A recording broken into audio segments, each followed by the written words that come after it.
Baiklah, untuk kali ini saya akan menerangkan tentang protokol TCP/IP. Apa itu protokol TCP/IP? Atau disebut dengan Transfer Control Protocol. Protokol merupakan standarisasi bahasa yang dipilih dalam jaringan. Sedangkan IP adalah singkatan dari Internet Protocol. Adalah pengalamatan standarisasi untuk jaringan kita.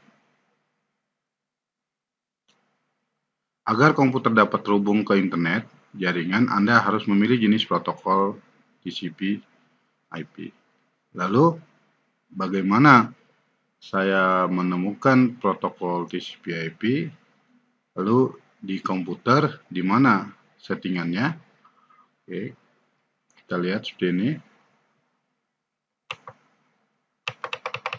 Jadi agar komputer bisa saling terhubung satu dengan yang lainnya seperti ini, maka untuk tiap-tiap komputer perlu diberikan alamat IP agar mempunyai alamat yang unik. Jadi IP itu harus bersifat unik, artinya penomoran IP harus berbeda satu perangkat dengan perangkat yang lain, khususnya di dalam satu jaringan. Lalu untuk menemukan protokol TCP/IP kita bisa menuju ke settingan di komputer kita. Contohnya kita lihat seperti ini. Yakinkan bahwa adaptor Ethernet card sudah terinstall di komputer Anda.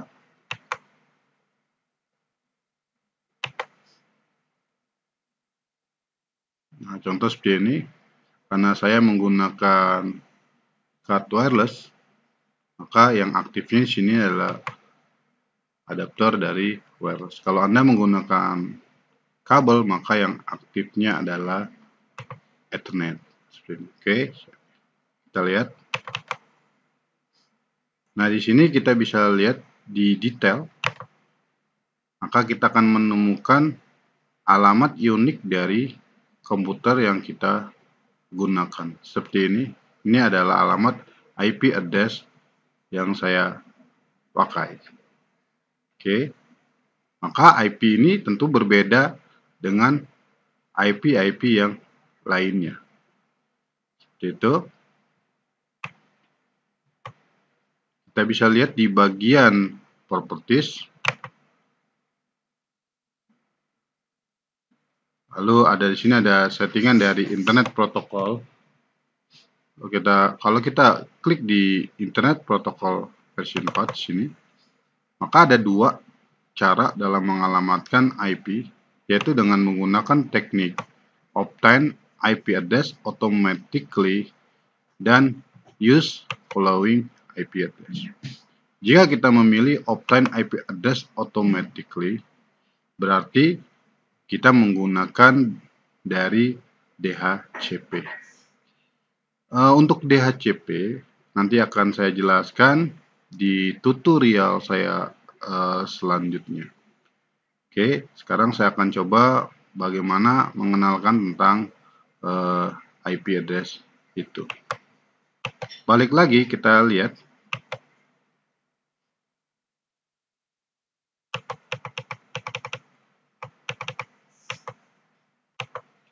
Untuk pengalamatan IP yang digunakan terdapat 3 kelas, yaitu kelas A, kelas B, dan kelas C. Kita lihat dari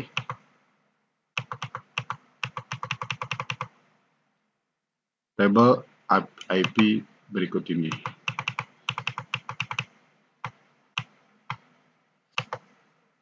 Untuk kelas A mempunyai range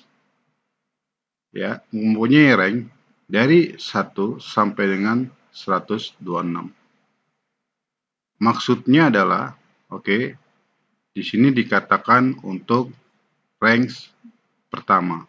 Maksud dari range pertama adalah jika kita mengalamatkan IP tidak menggunakan di sini mengalamat IP secara manual seperti ini. Ini disebut dengan range pertama. Ini bisa mengidentikan kelas di dalam jaringan. Kita lihat contoh dengan tabel yang ada. Range 1 sampai dengan 126 maka masuk ke dalam kelas A. Oke, jadi ketika kita mengalamatkan contoh seperti ini 1, oke.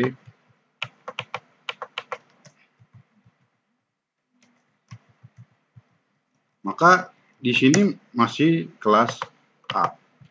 Maka di sini range-nya adalah 1 sampai dengan 126. Jika saya mengalamatkan 126 masih kelas A. Jika saya mengalamatkan misalnya contoh 128,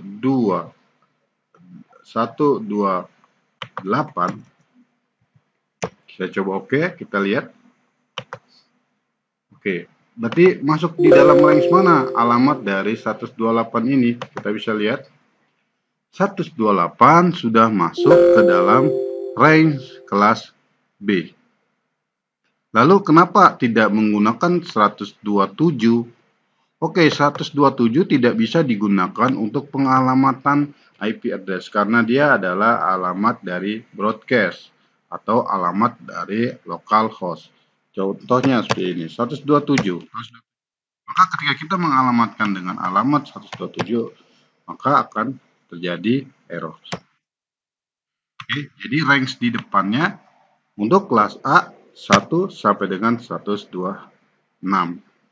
Oke. Di dalam pengalamatan IP address terdapat network ID dan host ID. Untuk network ID kelas A, kita lihat di sini di gambarnya, gambar diagramnya ditandakan dengan N, ini artinya network ID, host ID, host ID, host ID. Itu untuk kelas A. Sedangkan untuk kelas B, kita lihat di sini terdapat network ID, host ID, dan host ID.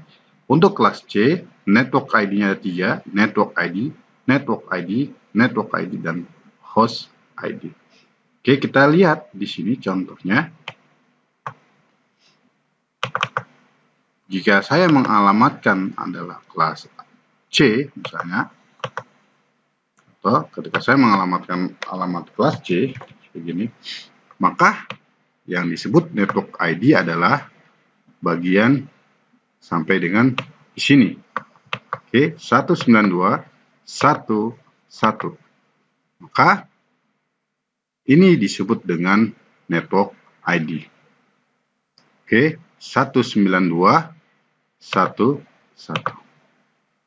Oke, sedangkan di belakangnya di sini ini disebut dengan host ID. Konsep dari pengalamatan IP address adalah yang belum menggunakan router, kita di sini ya, belum menggunakan router, maka network ID harus sama dan host ID harus berbeda. Contohnya, kita aja langsung coba kita praktek ya. Bagaimana saya akan mengalamatkan network ID dan host ID menggunakan simulator Cisco Packet Tracer.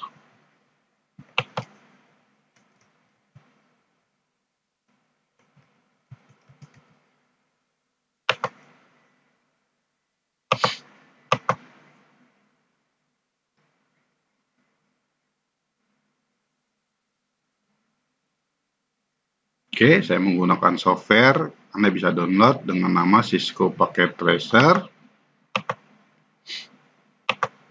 Oke, kita coba taruh perangkat switch di sini. Lalu kita tarik untuk device-nya, komputer 2. Saya akan mengalamatkan kelasnya adalah kelas C. Kita tarik kabel menggunakan kabel strike, jenisnya adalah kabel dengan pemasangan strike, yaitu kabel UTV. di port Ethernet kita seperti ini. Lalu kita coba alamatkan kelas C.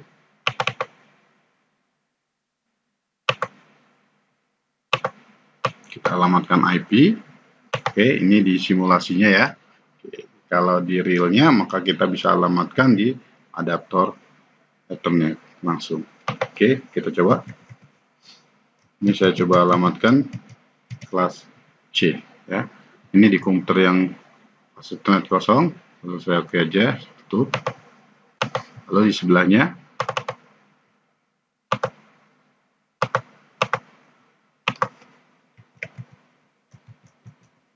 oke, ini adalah bagian dari network ID-nya, lalu di belakangnya host ID-nya.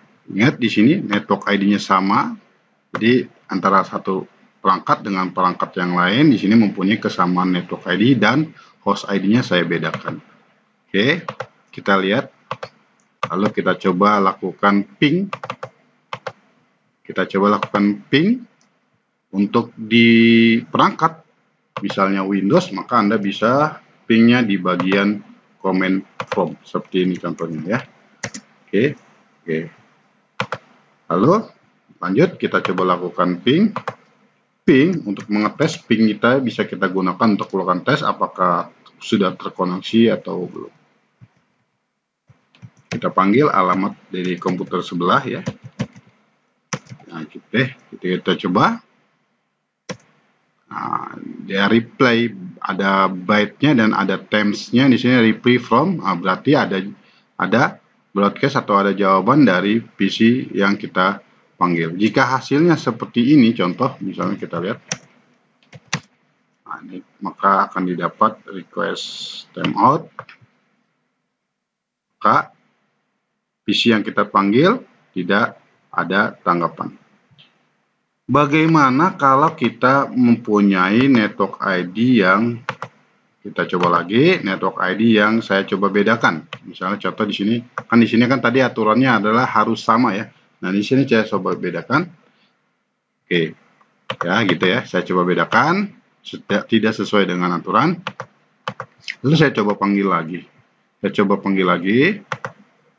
Ping. Oke, saya panggil dengan sesuai dengan alamat komputer ini. Kita coba.